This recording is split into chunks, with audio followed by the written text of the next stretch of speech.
اعوذ باللہ من الشیطان الرجیم بسم اللہ الرحمن الرحیم۔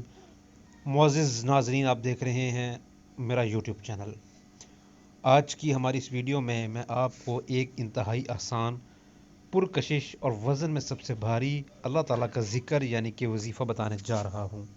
ایک بات آپ ذہن نشین کر لیں کہ اللہ تعالیٰ فرماتے ہیں کہ جو بندہ میرا ذکر کرتا ہے اور مجھے یاد کرتا ہے تو اس کو میں یاد کرتا ہوں اور اس پکارنے والے کی پکار پر میں جواب دیتا ہوں۔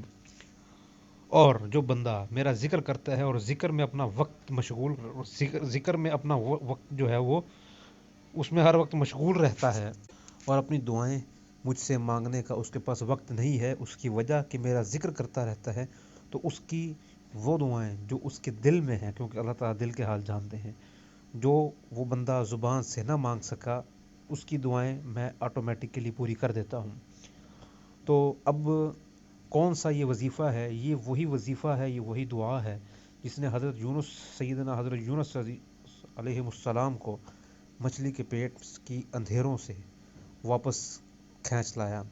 تو وہ آپ نے بھی سنا ہوگا، بارہا سنا ہوگا، لا الہ الا انت سبحانک انی کنت من الظالمین۔